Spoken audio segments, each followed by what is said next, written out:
Welcome to the podcast, Simple Things with a Complex History. Here we talk about ordinary things that surround us every day, but behind them are amazing stories from ancient times to modern times. In each episode, facts that changed the world, unexpected discoveries, and twists of history that are rarely told in textbooks.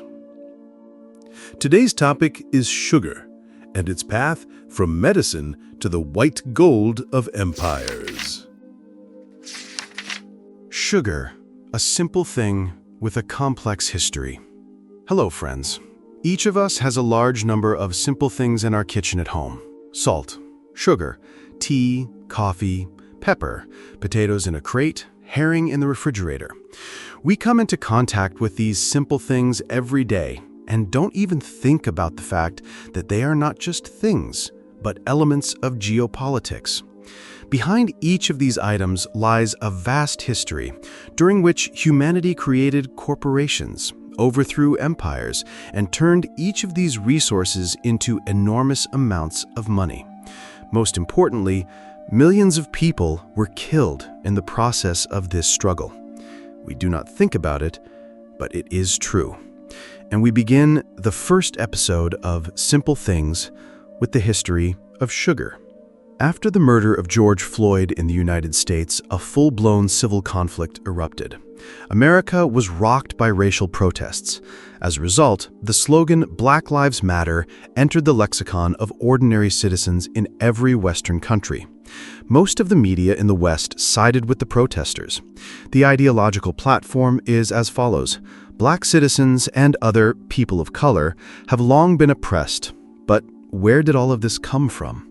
That is, why did humanity after so many years realize, yes, slavery and the exploitation of slaves are terrible? Few people tried to dig into the reasons why slavery became possible in the first place. Why were people taken from their native lands and sent to plantations to certain death? What fueled this terrible, bloodthirsty mechanism? As I said, people are willing to torture and kill for large amounts of resources. But in this context, the context of murder, the context of dividing territories, the context of wars, we very rarely think about sugar. You pour this product into your tea or coffee every day, but you hardly ever think about how much blood was shed because of it, and how many slaves were doomed for the rest of their lives. Let's talk about it. Sugar in antiquity and the Middle Ages, from medicine to white gold. Sugar grows wild in Southeast Asia. For a long time, it was simply chewed raw, but then in India, people figured out how to crystallize sugar. By the 1st century AD, it had spread throughout the world via trade routes. As a result, Europeans learned about the product. Ancient authors defined sugar exclusively as a medical remedy. The attitude towards sugar as a medicine persisted in Europe for many years. After the fall of the Roman Empire, the sweet sand from the East was simply forgotten. It was only remembered during the Crusades. In 1095, Pope Urban II announced the First Crusade. Europe once again came into contact with the East. Among the new valuable goods, and often well-forgotten old ones, the Crusaders found sugar in Jerusalem. The Arabs greatly appreciated the sweet condiment and cultivated it throughout the southern and eastern Mediterranean. The Crusaders were no fools either, and quickly realized the value of sweet salt, as they called it at the time, and began to send it to their home countries. From that moment on, a real sugar craze began in Europe. According to chroniclers of the Crusades, sugar was a precious product essential for the benefit and health of humanity. The Venetians were the first to decide to work with the new commodity. The first sugar production facilities appeared near Tyre in what is now Lebanon. From there, sugar spread throughout the Christian world. Working on sugar plantations back then was pure hell. The cane was up to 10 centimeters thick, and it took a very long time to break it down to get the juice. It was practically impossible to do this work by hand, even then, so special mills were invented to grind the sugar cane. The juice then had to be boiled, which took a long time, sometimes up to a whole day. Logistics were also a problem. Raw sugarcane takes up a lot of space and weighs a lot. As you can imagine, there was no queue of people wanting to do this work. Therefore, when production began to gain momentum, it was moved from Tyre to Cyprus. Almost immediately, slaves began to be used there, and the slaves were not from Africa or Arab countries, but were Europeans who had been very unlucky. Most of the slaves were from Greece, Bulgaria, and the Black Sea coast. By the 15th century, Cyprus had become the main supplier of sugar to Europe. To understand the value of the commodity at that time, let's look at the figures.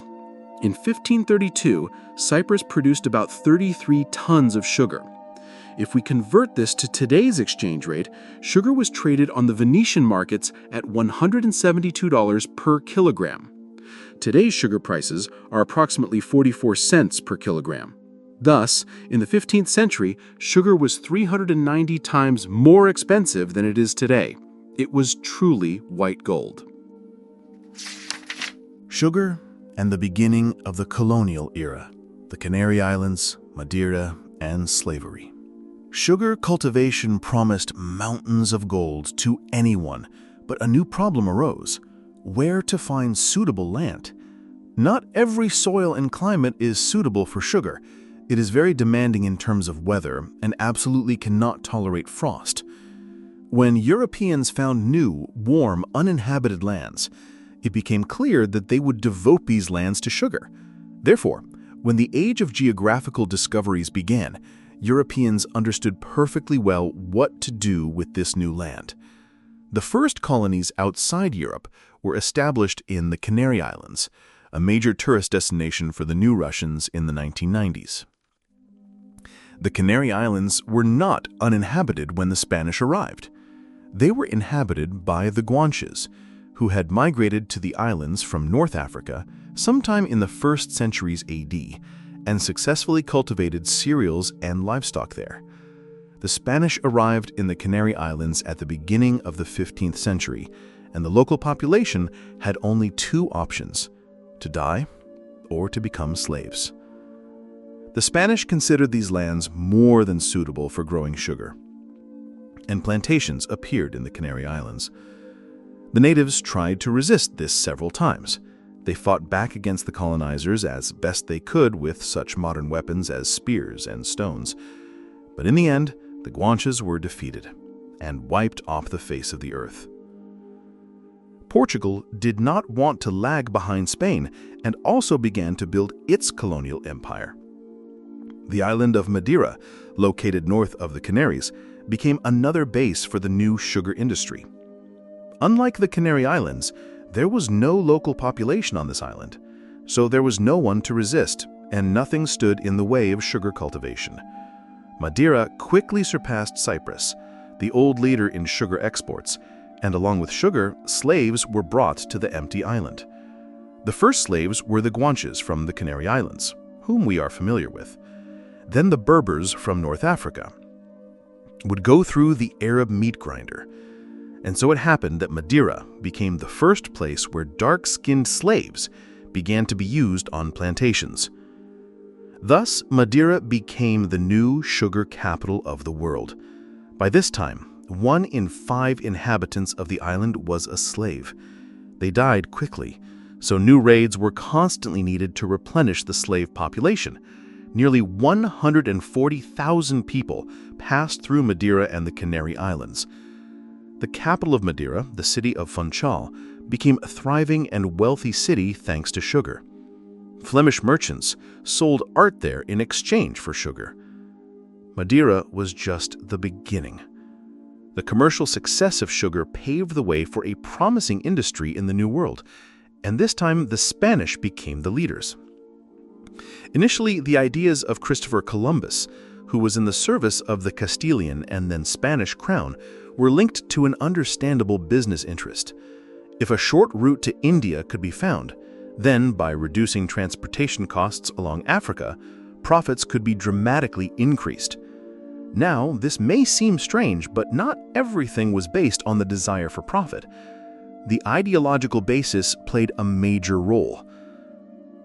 Queen Isabella of Castile dreamed of the knightly exploits of the past.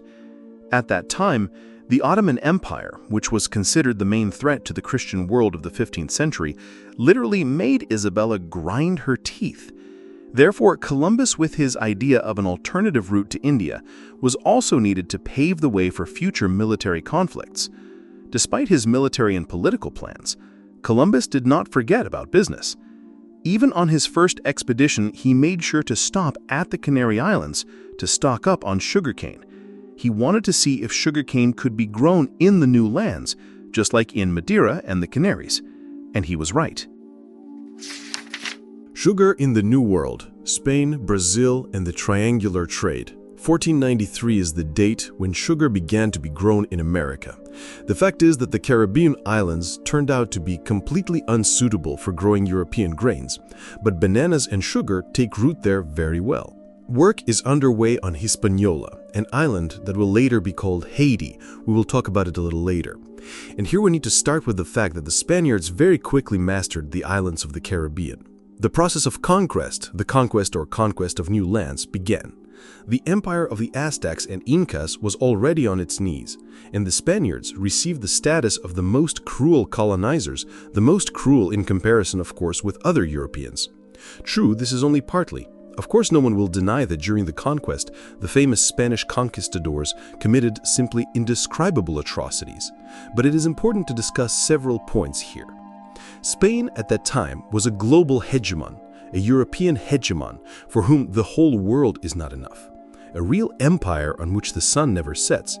How do you understand what feelings the Spaniards evoked in their enemies? Envy. Envy of the wealth that poured into Spain from overseas and of the influence that Spain had gained in Europe. In these circumstances, the story of the atrocities of the Spaniards takes the form of competitive struggle. It is clear that little thought was given to humanism and philanthropy at that time.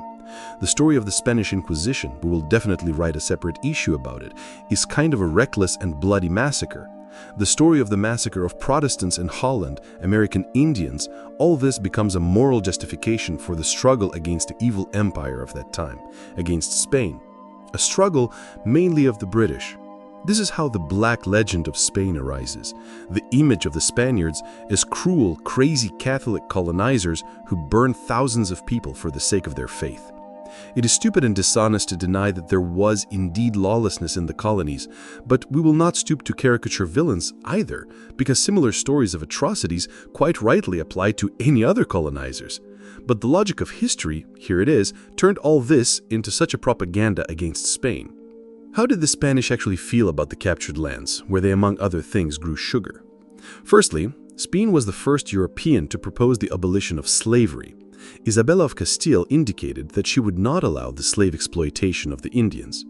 Instead, a rather hypocritical system appeared, which was called encomienda. In Spanish, it means care or patronage. Well, that is, this is also slavery from the side. The master, that is, the owner of the plantation, was obliged to introduce non-Christian workers to the light of God and to European culture. As you understand, under the light of God and European culture, you can generally disguise anything. That is, in fact, there is no direct ban on slavery, but it is now called guardianship. Subsequently, the Spanish crown was not satisfied with this, and the crown adopts a set of laws that completely prohibit the slave exploitation of Indian peoples. The planters lose their labor force and decide to act in the old way, that is, they raise a rebellion against the crown. But the Middle Ages at that point were already over, and the royal troops suppressed the rebellion, and the leaders of the rebels were executed. The Indians were no longer slaves. A second question arose: who would work on the plantations? The Spaniards would not go, because no European people would go overseas. The solution was spied on by the neighbors. The neighbors were the Portuguese. The Portuguese imported slaves from Africa. Africans were not Indians, they could still be used as slave labor. It must be said that Spain, in building its colonial empire, although it relied little on the import of slaves, nevertheless imported 22% of all black slave labor to America. And here the already well-known black slave trade comes into play. Within Europe, slavery was considered obsolete after the fall of the Roman Empire, and no serious objections to slavery arose. But in Northern Europe, it was not economically justified. In the Mediterranean, the situation was different. Slavery was not used everywhere, but it was used. Slaves were a favorite occupation of seafaring merchants from the Vikings to Venice and Genoa. At the same time, the idea of exploiting one's own kind rather causes social rejection. Christianity, and this is an important point, did not prohibit slavery, but it was instilled in relation to pagans, heretics. Such a principle could no longer work, that is, they are not Christians, as if therefore not full-fledged people. What did theologians say? Blacks are the descendants of the Old Testament Ham, they were cursed by Abraham, for which they received their skin color. Gradually, this position is transformed into the attitude, an African is not a person, an African is a commodity, an African is cattle. Sebastian Pereira is a merchant of ebony, as the hero Negoro said in the Soviet film adaptation of Jules Verne's novel, The 15-Year-Old Captain. All this became possible because in the 15th century the so-called triangular trade was formed in the world. First, traders went to the shores of West Africa. There they sold textiles, gunpowder, weapons, and bought slaves from local rulers. Then they took the slaves to the European colonies in the New World. There they were sold, and with the proceeds, they bought colonial goods, primarily sugar or rum, which in general is also made from sugar pataca.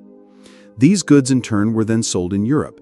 That is, you understand how profitable, fabulously profitable, was the trade involving slaves, involving colonial goods.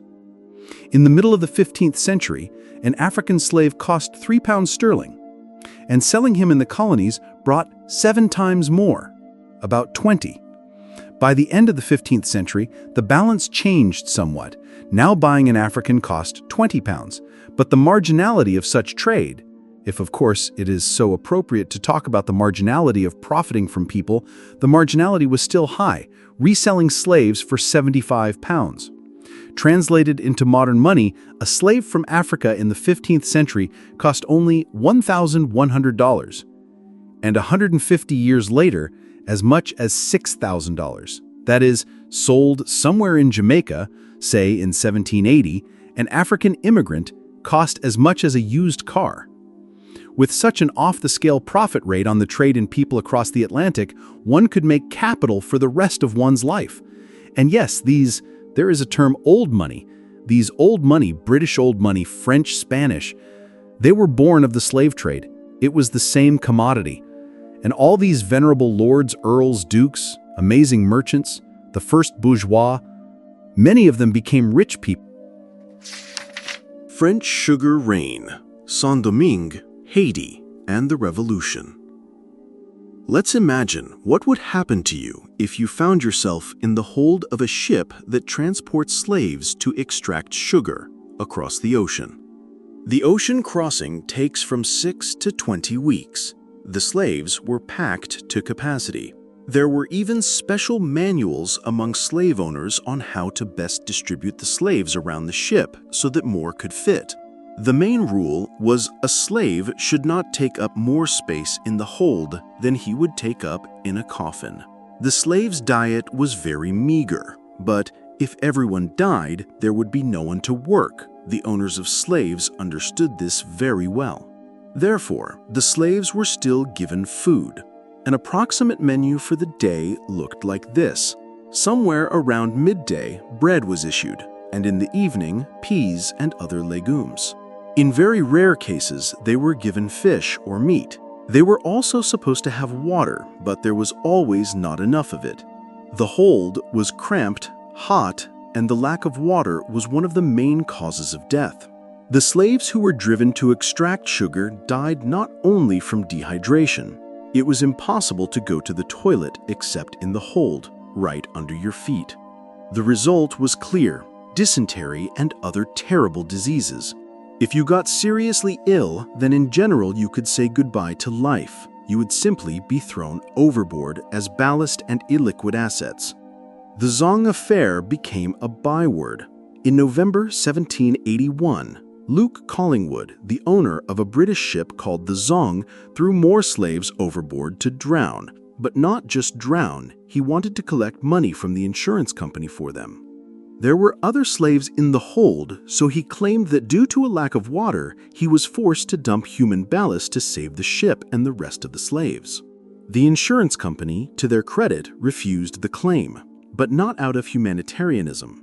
If the slaves had died a natural death, then there would have been no insurance claim. The survivors were sick and dying, and this was just a simple attempt to defraud. It was established that there was no water shortage on the ship. Neither the ship's crew nor the slaves were put on reduced rations. And when the ship arrived in Jamaica, there was 1.5 tons of water left on it. According to historian Patrick Manning, by the end of the 19th century, almost 12 million slaves had been sent to America, of which 1.5, or every 8th, died en route. It should be noted that slaves were not only taken to the New World. 6 million were sent to Asia, and another 8 were scattered across Africa, a total of 26 million people. Unfortunately, African countries did not improve their lot. They only made it worse by capturing their enemies in order to obtain slaves for sale. In addition to the exorbitant mortality that occurred on ships, 4 million slaves died on land, either while trying to escape or from the unbearable journey by land. The blow was not only to the demographics of Africa, but also to the economy of this continent. There is such a thing as a resource curse, when a state that is very lucky with resources stops developing the rest of the economy as soon as it understands what its main resource vein is. African countries fell victim to exactly this curse. Let's take the Kingdom of Congo as an example. Congo fell victim to this dependence on the mass export of slaves. They had no need to develop. It was enough to maintain a strong armed army by European standards to extract surplus population from their neighbors. Congo was able to put the slave trade on an industrial scale. Almost 40% of the slaves who arrived in the New World were from the Congo River region. Other states on the African coast followed a similar path. Slavery completely killed Africa's need for development. You were literally sitting on a gold mine, a very primitive business model. Take your neighbor's son and sell him to strangely dressed whites so that he fulfills their sugar production plan. Today's problems in Africa largely stem from the era of slavery. Constant raids for slaves for sugar plantations created a critical level of hostility between neighboring ethnic groups. Even hundreds of years later, these peoples remain enemies and are eager to wage wars between now sovereign states. The traditional economy is destroyed. Many generations of strong, hard-working men were forever torn away from their homes. There is simply no chance for normal development of both industry and the economy in such conditions. It was precisely this backward and very fragmented Africa that the Europeans began to colonize in the 19th century. Well, we return to the New World to discuss the region's main center of global sugar exports, Brazil. The Portuguese, like the Spanish, were considered an advanced maritime power. They began to settle in the New World very quickly. They knew how to adapt new lands for sugar. The example of Madeira was already before their eyes. Therefore, the coast of northeastern Brazil quickly turned into a new sugar mecca. But then a surprise awaited them. The local Tupi-Guarani tribes turned out to be at an even lower level of development than in the Canaries. When they saw new Portuguese ships off their shores, they met them with stones in their bosoms. The locals did not have any clothes. At first, they felt almost pity for such natives, but this attitude did not last long. The Portuguese felt their technological superiority and began to look at these people as complete savages. They said about them, "No faith, no king, no law." And along with this condescending contempt comes slavery, the analog of the Spanish conquistadors, the bandeirantes. Despite the fact that the king's decree directly prohibited the enslavement of Indians, in fact, none of the Portuguese followed this decree. The planters did not have enough dark-skinned slaves from Africa, and the bandeirantes tried in every way to cover the missing human demand thanks to the natives. Thousands of Indians were forced to work on sugar plantations, and as a result, the local tribes disappeared en masse. At the same time, a mass import of slaves from Africa began to grow sugar. It is interesting that in the eyes of the colonizers, dark-skinned slaves had one significant advantage over the locals, over the Aborigines. If an Indian could always escape to the jungle, where he felt at home, well, because that was his home, then a black person brought from Africa had nowhere to run.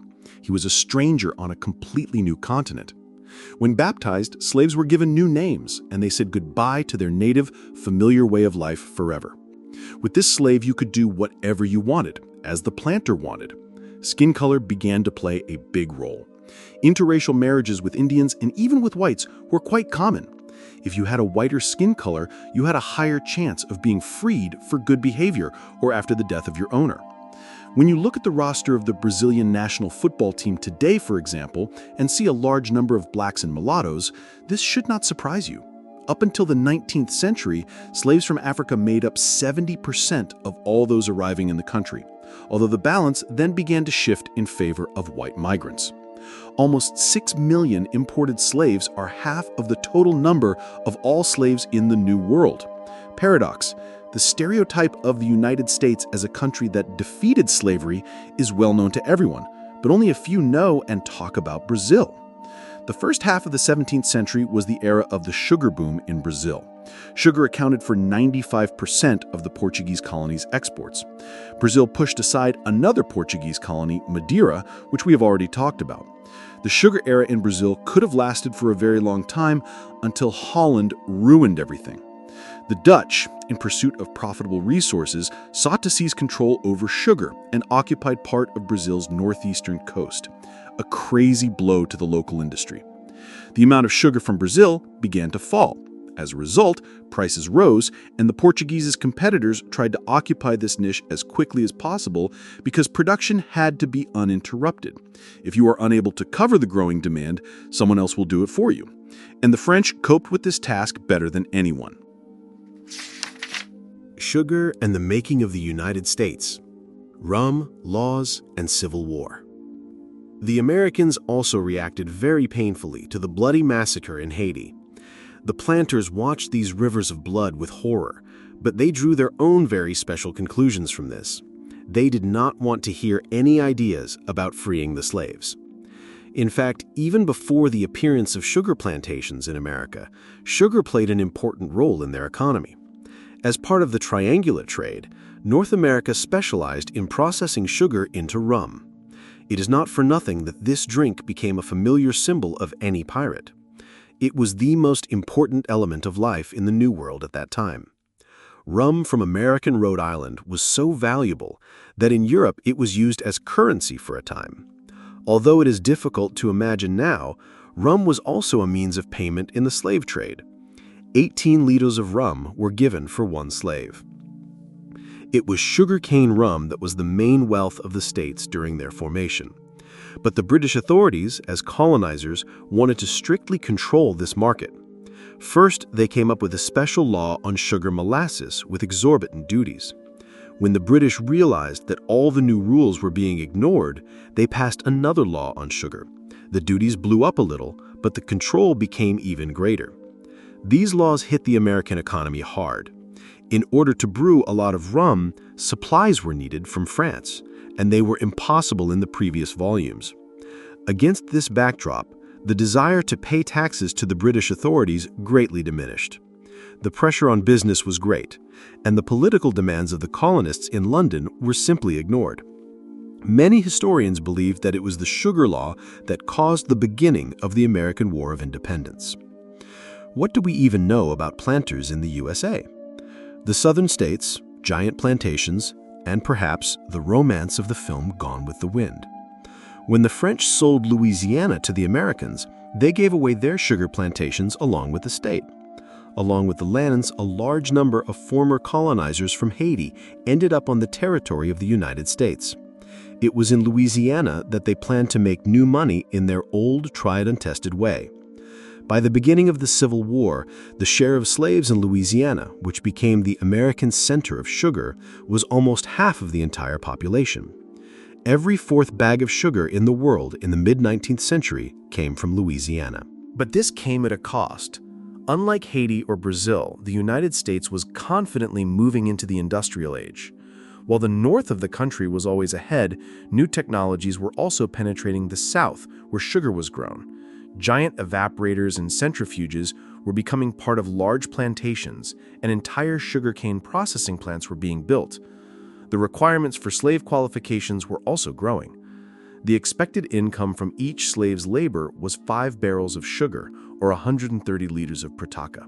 Those who remained to work in the fields, without straightening their backs, had to ensure a non-stop cycle. During the sugar harvest season, work went on around the clock, and people worked 18 hours a day. All this led to catastrophic mortality. People were dying like flies. It is important to understand that slaves from sugar plantations lived much less than those who harvested cotton. According to estimates, with constant processing, a slave could only withstand 7 years of such exhausting labor. It is not surprising that in 1811, the so-called German Coast Rebellion broke out among black slaves, the largest slave revolt in U.S. history. It all happened on sugar plantations. Slavery in the U.S. divided the country into 2 parts. As a result, the attitude toward sugar itself worsened. American fighters against the slave trade introduce a boycott of sugar. But a complete rejection of it is impossible. In the North, maple syrup begins to spread as a substitute. Hello, Canadians. Other ways to solve the problem appear. One of them is beet sugar. It is seen as a replacement for cane, but the results at first are so-so. Free sugar, as it was called then, turned out to be more difficult to produce, more expensive, and most importantly, disgusting to taste. The British, who owned the historical homeland of wild sugar, India, played a great role in this field. They began to promote their sugar under the slogan, "Not made by slaves." In general, the position of Indians in the British Empire was also not sugar, but this cunning trick was enough. Indian sugar began to quickly gain popularity in Western markets. But one thing was clear: there was and is no global replacement for cane in the 19th century. And even after the American Civil War, which put an end to slavery in the southern states, not all planters decided to give up their life's work. Some, of course, tried to integrate into the brave new industrial world, but many planters chose the path of emigration. Habit is a serious matter. Therefore, up to 40,000 American planters in the South moved to Brazil, where slavery had not been abolished yet. That is, first they moved from Haiti to Louisiana. Then, when slavery was abolished in Louisiana, they had to go back to the South, to Brazil. The planters were ready to go to the ends of the earth. They could not imagine themselves without their usual way of life and, naturally, their standard of living. The ambassadors of slavery brought with them new technologies and farming methods. It is clear that they strengthened the local Brazilian sugar industry. As a result, Brazil still ranks first in sugar production in the world, not least thanks to those same American planters. Hawaii and Cuba, the last sugar empires and their fall. Americans are engaged in sugar not only in Brazil. In the Pacific Ocean, there was one very beautiful place where Europeans had not yet taken root by the 19th century: Hawaii. The Hawaiian Islands are on the way from Asia to America and therefore attract more and more attention of Europeans. The local population is Polynesians. They treat people from overseas with the utmost caution. Captain Cook died in Hawaii. Remember the song, "Why Did the Natives Eat Cook?" He died during a conflict with the locals. Despite this, local leaders make contact with Europeans. It is difficult to imagine now, but at the beginning of the 19th century, Russia built a fortress on one of the islands of the archipelago. However, it was not destined to subjugate the Hawaiian Islands to the Russian crown. The resistance of the Hawaiians and the proximity of the Americans buried the idea of Hawaii as the most exotic Russian province. And now we would quite fly there and relax if it were ours, for example, a province. Almost immediately after the active penetration of foreigners, the islands fall under dependence, first British, then American. American businessmen arrive on the island and develop the sugar business here. Of course, slaves are brought to the plantations, slaves from Asia. A start has been made. Christianity is spreading. Missionaries, together with sugar manufacturers, have a huge influence on the king and his entourage. Hawaii becomes a kind of sugar addict with no way to get off it. In the middle of the 19th century, a global redistribution of land on the islands takes place. The division went like this. A third of the land went to the king, a third to the local aristocracy, a third to ordinary people. But there was one trick hidden here. In order to secure the land for yourself, you first had to declare your rights to ownership to the official bodies. Naturally, the natives who owned the land by right of tradition for hundreds of years knew nothing about any legal rights and therefore ignored the order. As a result, the Americans acted like real raiders. The local population was simply driven off the lands, and the formerly no man's land was sold to American settlers or sugar refiners. Remember, we talked about contracts that no one ever read. They stipulated that you would have to pay 158% per annum, so to speak. They did the same with the natives. Can't you write? Yes. Can't you read? Yes. Well, by the way, it was written and you can't read. Sorry, that's your problem. The so-called Big Five is finally formed. These are the 5 largest agro holdings on the island, the main force and the main authority in Hawaii. The situation of the local population becomes critical. If at the time of the arrival of Europeans, over 120,000 Polynesians lived on the island, then as a result of diseases and the harshest regime, the local population first decreased to 50,000, and by the beginning of the 20th century, it was halved. Well, this is real genocide. On the background of the extinction of local residents, sugar companies massively import Japanese and Chinese. During the second half of the 19th century, about 200,000 Asians arrived on the island. Most returned home after their contract ended, but many remained on the islands. Therefore, when Japanese aircraft attacked the Pearl Harbor base in Hawaii 100 years later, a third of the local population were Japanese. There was also a spy scandal there. Spotters and fire adjusters were caught among the Japanese. But in general, this is a fact. And the native Hawaiians in their own state became a disenfranchised minority. Without land, the power on the island had long been not the king, but the Big Five sugar manufacturers. It is clear that these people were protecting their business interests. In 1875, the United States signed a duty-free trade agreement with Hawaii for all goods, including sugar, for 7 years. And after the United States failed to extend the agreement, sugar refiners achieved the annexation of Hawaii and the place became U.S. territory. That is, even without slavery, sugar was capable of completely turning life upside down in a separate place, on a separate island. Free semi-feudal kingdoms in the Pacific Ocean turned into a colony of white oligarchs after the appearance of sugar plantations. Let's not have any illusions. Sugar refiners from America did not want to hear about democracy.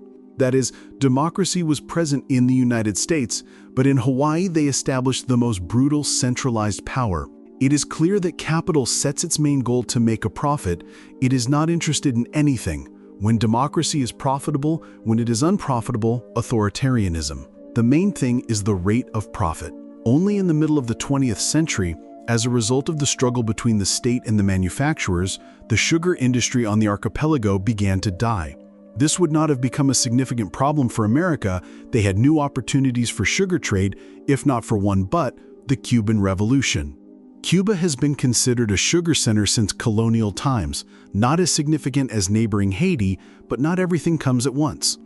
After the slave revolt in Haiti, the Spanish decided to take advantage of the opportunity and become the next sugar kings with the help of their Cuban colony. But they did not succeed in it right away. The Industrial Revolution made sugar production truly massive. If in past centuries sugar was an exclusive commodity, then in the 19th century its production began to grow exponentially. Let's look at the numbers. The entire world produced 400 tons of sugar in 1820. By the end of the century, the volume grew to 7 million tons. And after the First World War, the figure skyrocketed to a crazy 25 million tons. Cuba was no exception. There was simply a monstrous increase in sugar production there. 20% of the world's total in 1925 was produced by a small island in the Caribbean.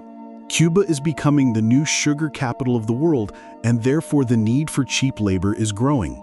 Slavery in Cuba and Brazil continued until the end of the 19th century, when the entire civilized world had long since abandoned this practice. The Spanish Empire, which was then decaying, smelling unpleasant and losing strength with each passing year, literally miraculously kept the island in subjection. Local fighters for independence closely interacted with the Americans and waited for the star-spangled flag of the northern neighbor to appear on the horizon. The hour came in 1898, and within 6 months the Spaniards lost control of Cuba. The USA proclaims a temporary administration over this island, and during these 4 years, they managed to tightly link the local economy with their own. Cuba is a tasty morsel for any colonizers, and at that moment it becomes a satellite country of the United States. A special document was adopted called the Platt Amendment. It registered all property for the Americans during the years of occupation, and in addition, allowed the introduction of U.S. troops into Cuba whenever Washington wanted it. At the beginning of the 20th century, the USA poured huge investments into the local sugar industry. Cuba received benefits for exporting its sugar to the American market. 20% of all the land in Cuba was seized by sugar giants from all over the Caribbean. Migrants were brought in to work on the plantations. There was no talk of any industrialization of the country. The USA simply did not need it. If there is such a quantity of short, fairly easy money, then the question arises, why? In the early 30s, the Cuban regime began to crack at the seams again. Against the backdrop of protests, a military coup was prepared by Cuban Army Sergeant Fulgencio Batista. The provisional government tried to enlist the support of the population and abolish the dominance of the Americans. But, having become the de facto head of the country, Batista very quickly came to an agreement with the sugar industrialists. Under him, the USA finally appropriated the entire industry. 70% of the arable land belonged to foreigners. Cuba was developing in a very strange way at that time. It had little in common with African colonies and, for example, Haiti. Cuba occupied first place in meat consumption, the number of cars and telephones in all of Latin America. The country was close to the group of developed countries in its indicators, but at the same time, every fourth Cuban was unemployed. While the residents of the capital of Cuba, Havana, were bathing in luxury, rural residents suffered from poverty and terrible diseases. This level of inequality could not continue for long, and naturally caused indignation among the population, and Batista was perceived as an American governor-general who was appointed to oppress the indigenous population. Police methods, such as the harsh suppression of protests and even the murder of political rivals, could not restore order completely. In place of one severed head, 2 more immediately grew. In these conditions, a mass uprising was a matter of time. And here, the figure of Fidel Castro entered the historical arena. In the context of our topic, his biography is interesting. If Batista, who was considered an American protege, spent his childhood on sugar plantations, then the future leader of the communist uprising, Fidel, was the son of a sugar industrialist who had become rich. On December 2, 1956, the yacht Granma, with revolutionaries on board, lands on the Cuban coast. Fidel's revolution had begun. As a result, Batista fled the country and Castro became the head of the new socialist Cuba. We cannot ignore another sacred figure for the Cuban Revolution, naturally, Che Guevara, one of the symbols of the left movement around the world. It was Che who became the author of the Agrarian Reform, which prohibited foreigners from owning sugar plantations throughout Cuba. After his appointment as head of the central bank, Che made his mark with sugar once again. On weekends, he and the bank employees went out to the plantations and collected sugarcane himself. The Cuban leadership had to decide what to do with sugar and how to save the country from collapse. A decision was made to diversify the Cuban agricultural sector and begin industrialization of the country, which was about a half-century late, in order to at least make it a little self-sufficient. The situation is extremely difficult. Old trade ties with the United States are destroyed. The sugar market is destroyed. America introduces tough sanctions in 1962. The attempt at industrialization fails, and the Cubans return to what they are used to, working on plantations. Dependence on America has changed to exactly the same dependence on the USSR. The sugar industry is reoriented to export to the Soviet Union. In the 60s, The USSR bought sugar from Cuba at a price of $1.13 per kilo at the current exchange rate. And, what is characteristic, this price was almost twice as high as the world price. Even after getting rid of American dependence, the Island of Freedom never recovered from the resource curse. The sugar needle is very attractive and resembles an oil needle. Cuba was able to move away from sugar as a major export item only by force, through the loss of a key sales market when the Soviet Union collapsed. Conclusion: sugar curse and history lessons. How did sugar lobbyists and politicians around the world teach us to literally consume sugar by the spoonful, to the delight of dentists? We will discuss this in one of the next issues, but I want to say the following. Over the millennia, sugar has come a long way from a rare, almost mythological medicine to a key element of our diet. More than once or twice, sugar has brought states and peoples to wealth and then brought wars upon them. Without sugar, the plantation economy might not have developed at all or would have looked different. At the same time, the accumulated wealth of the United States, which allowed them to make a powerful breakthrough in the 20th century, is largely due to the products of the sugar industry. Without this, today's world hegemon simply might not exist. Many countries that were built around sugar production, unfortunately for them, are not on the list of world economic leaders today, but on the list of outsiders. Haiti is the poorest country in America. Cuba and its communist regime are still suffering from the consequences of sugar addiction. The slave trade for sugar killed the development of industry and public institutions in Africa. There was no longer a single chance to catch up with Europe. Therefore, when we say, "What is it like in Africa? How come Europe developed like this, but Africa does not?" Because people were exported from Africa for centuries. Wealth was pumped out of Africa for years. Minerals were pumped out for years, and what happened was what happened. It is curious that only Ethiopia, the country furthest from the slave trade routes among African countries, survived the colonial era. And so Spain's continued trade in colonial goods, the trade in sugar, the gold that poured in from Spain's possessions in the former Aztec and Mayan territories, did Spain a disservice. Because Britain, which did not have such a colonial resource at that time, developed manufacturing, developed industry, and the Spanish aristocracy simply grew rich because it was like a pipeline with money from the colony. Why do we need to do anything? That's why they lost the Industrial Revolution. That's why now, in the economic rankings, here is Great Britain and here is Spain. Sugar is another version of the resource curse, a resource that is easy to extract over time, like the worm from Dune devours all other industries.